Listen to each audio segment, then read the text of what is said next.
no exception.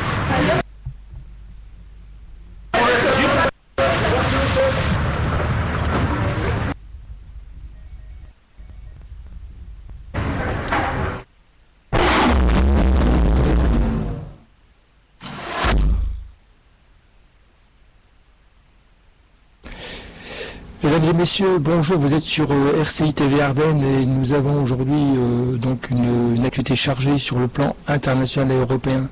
Tout particulièrement, nous pouvons vous dire très clairement aujourd'hui que le sommet européen qui a eu lieu aujourd'hui le jeudi 23 avril a été couronné de succès, surtout vis-à-vis de François Hollande, notre président de la République, qui véritablement a mis un coup de pied dans la fourmilière en disant maintenant, ça suffit, il y a des morts, il y a 750 morts il n'y a pas très longtemps, l'arrivage continue sur l'Italie, on ne peut pas laisser l'Italie seule, premièrement, et deuxièmement, nous avons des mesures de soutien à ce problème qui est une forme de génocide moderne.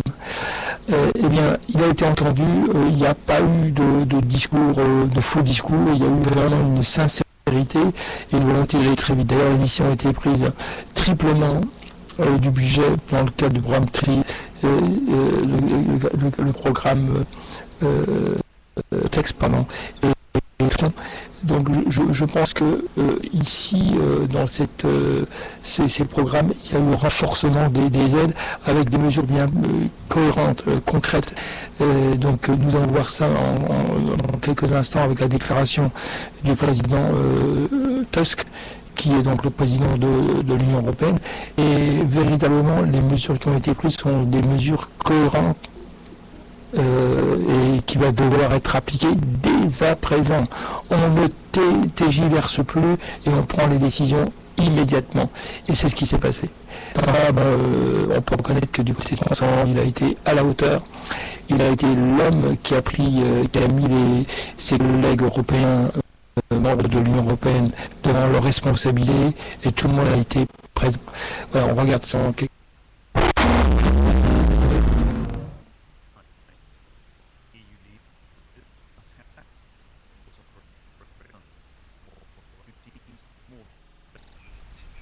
Dans le budget de la communauté, non seulement on a l'objectif, mais en plus on se justifie.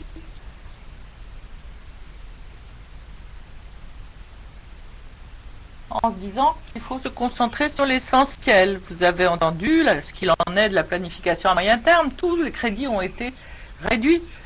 Et c'est vrai que le Parlement, dans les négociations, s'y est opposé, mais je puis me souvenir que dans le débat public, souvent, c'est une question qui revient. Même dans cette salle, on m'a dit, regardez, le Parlement, il n'arrête pas de demander plus d'argent.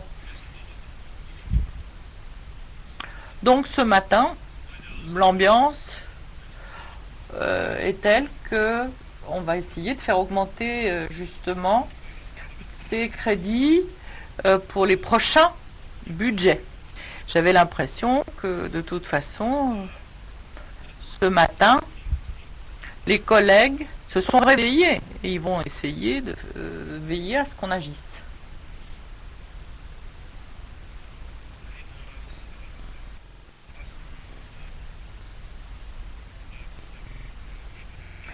Une des mesures qui pourrait être décidée à ce sommet, c'est la destruction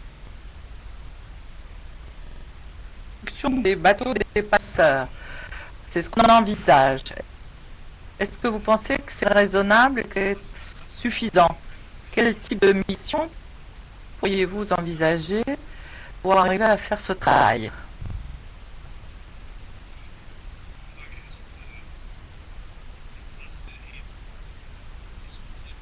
C'est une question qui a été discutée en marge. Bien sûr qu'il faut voir d'abord les bases juridiques. Je ne pense pas qu'on peut retirer comme ça de la circulation des bateaux qui de toute façon, on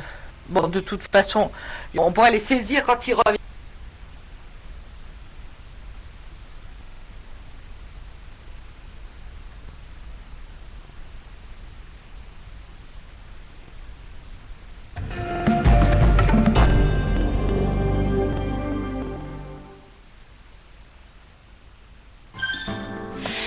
inverse les saisons en s'inventant des tenues.